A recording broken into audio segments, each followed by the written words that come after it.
Assalamualaikum dan salam sejahtera. Bersama saya Nurliana Tarmizi dalam 15 minit MMTV edisi 12 September 2022. Juruterbang nahas helikopter yang dilaporkan hilang di Bidur semalam ditemui mati di dalam pesawat malang itu selepas usaha mencari dan menyelamat dilancarkan pihak berkuasa. Mayat juruterbang warga Hong Kong itu yang dikenali sebagai Tze Kin Richard Chan, 58 tahun, ditemui pasukan tentera udara Diraja Malaysia pada pukul 9.30 pagi di hutan simpan Cikus. Pasukan penyelamat mengenal pasti lokasi nahas sejak operasi mencari menyelamat dilancarkan selepas helikopter itu tiba-tiba hilang daripada radar tengah hari semalam. Pihak berkuasa berkata, tiada kesan letupan maupun kebakaran dikesan pada bangkai helikopter yang ditemui di kawasan hutan tebal itu. Ketua Polis Perak, Datuk Muhammad Yusri Hassan Basri berkata, mayat juruterbang itu telah dibawa ke Hospital Raja Pemaisuri Bainun untuk bedah siasat. Semalam, Menteri Pengangkutan Datuk Seri Wee Ka Siong mengesahkan sebuah helikopter jenis Eurocopter EC-120B telah terputus hubungan selepas 39 minit berlepas dari lapangan terbang Sultan Abdul Aziz Subang. Helikopter itu sepatutnya mendarat di lapangan terbang Sultan Azlan Shah Ipoh pada 12.37 tengah hari sebelum hilang dari radar. Nahas helikopter itu berlaku kurang 2 bulan selepas sebuah pesawat ringan terhempas di Jalan Dr. Nazrin Shah di Medan Gopeng. Dalam kejadian pada 1 Ogos lalu, pesawat jenis Piper PA-2B terhempas berhampiran rumah PAM Sungai Rokam. Dalam nahas itu, jurulatih penerbangan terkorban manakala rakannya cedera.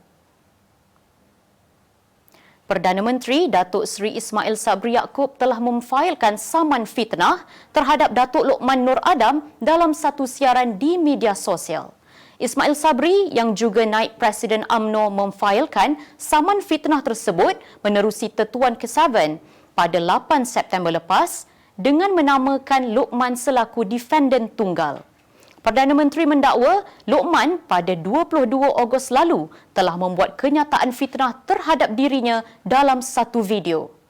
Kenyataan fitnah itu antara lain membawa maksud Ismail Sabri telah berjumpa dengan Tun Dr. Mahathir Mohamad dan merancang bersama bekas Perdana Menteri itu serta parti politik lain untuk kekal sebagai Perdana Menteri sekaligus membelakangkan dan mengkhianati parti.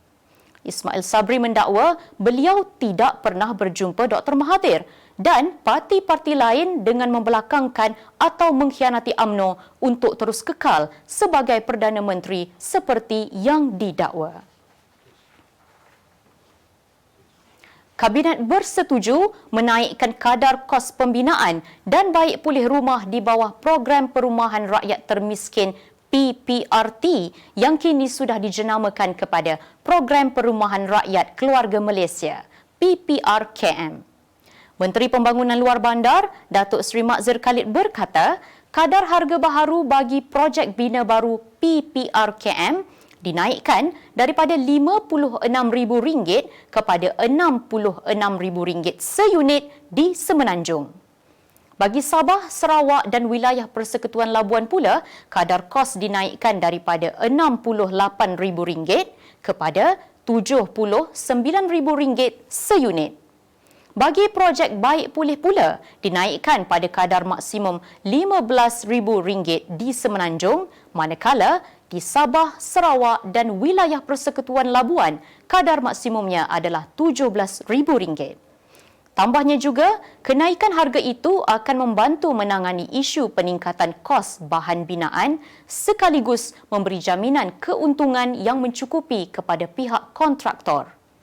Untuk rekod, Kementerian Pembangunan Luar Bandar KPLB sebelum ini sudah meluluskan permohonan bina baru rumah PPRKM sebanyak 2,153 unit dan baik pulih sebanyak 11,892 rumah.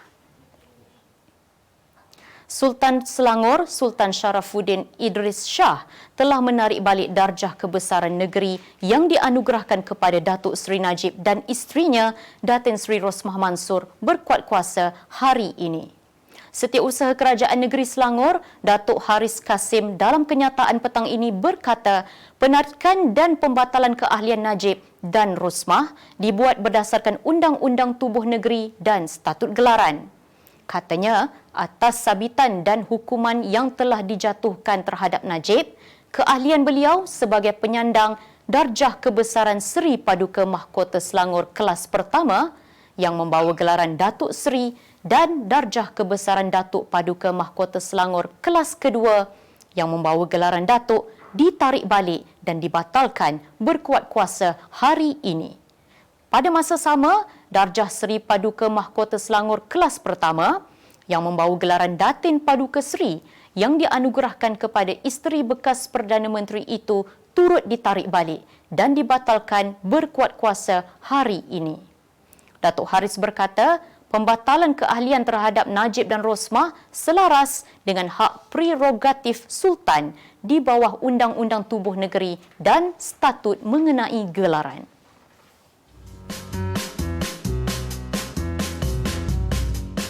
Setiap orang ada destinasi berbeza.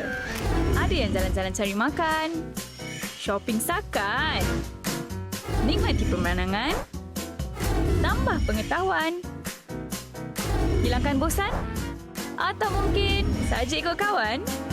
Dan sebaik-baik yang dicari, mulakannya dengan Andalusia Travel and Tours, penyucian jiwa di Tanah Suci. Semua sampel kicap kacang soya termasuk kicap soya berjenama ABC bebas daripada kandungan sulfur dioksida berdasarkan pemantauan di semua pintu masuk negara dan pasaran tempatan bermula Jun 2021. Ketua Pengarah Kesihatan Tan Sri Dr. Nur Hisham Abdullah berkata, ia berikutan isu penarikan balik produk kicap soya manis dan sambal sos ayam goreng ABC dari pasaran oleh pihak berkuasa makanan Singapura kerana mengandungi bahan alergen iaitu sulfur dioksida yang tidak diisytiharkan atau dilabel pada pembungkusan.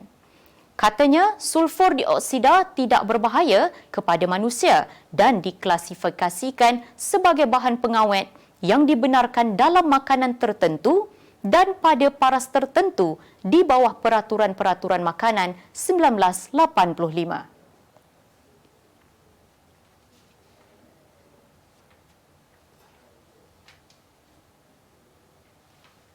Sebanyak 13 unit kenderaan milik polis diraja Malaysia musnah dalam kebakaran melibatkan bengkel kenderaan di Ibu Pejabat Polis Kedah pukul 4.45 pagi tadi. Menurut Ketua Polis Kedah, Datuk Wan Hassan Wan Ahmad, kebakaran itu turut memusnahkan pejabat pentadbiran pengangkutan serta kelengkapan dan peralatan. Bagaimanapun, punca kejadian masih belum dikenal pasti. Ketua Balai Bomba dan Penyelamat Alustar, Timbalan Penguasa Bomba 2, Ahmad Naufal Abdullah memaklumkan kebakaran yang dianggarkan sebanyak 80% itu berjaya dipadam dan tiada kemalangan jiwa berlaku. Pintu sempadan Jepun akan dibuka kepada pelancong asing yang datang secara individu selewat-lewatnya menjelang akhir tahun ini. Wakil Ketua Setiausaha Kabinet Jepun, Seiji Kihara memberitahu perkara tersebut bagaimanapun masih dalam proses penelitian sebelum membenarkan lebih ramai pelancong asing ke negara berkenaan. Bagi rekod, jumlah pelancong yang masuk ke Jepun ketika ini masih rendah sekitar 5% berbanding jumlah pelancong pada 2019 sebelum pandemik menyerang dunia. Jumlah pelancong di Jepun kini terdiri daripada kumpulan pelancong yang menggunakan khidmat pakej pelancongan di bawah fasa pertama pembukaan bermula 10 Jun lalu. Kerajaan Britain mengumumkan cuti umum pada 19 September ini sempena upacara istiadat pemakaman Ratu Elizabeth II. Memetik laporan The Guardian, Raja Charles III turut bersetuju dan menitahkan hari upacara pemakaman Ratu Elizabeth diisytiharkan sebagai cuti umum sebagai tanda hormat kepada pemimpin monarki Britain yang paling lama bertakhta dalam sejarah negara itu. Cuti umum tersebut membuka peluang kepada rakyat Britain untuk memberi penghormatan terakhir kepada baginda yang akan dimakamkan di Westminster Abbey. Jasad baginda kini ditempatkan di Istana Holyrood House, Edinburgh, selepas melalui perjalanan 6 jam dari Istana Balmoral sebelum dipindahkan ke Katedral St. Giles petang ini.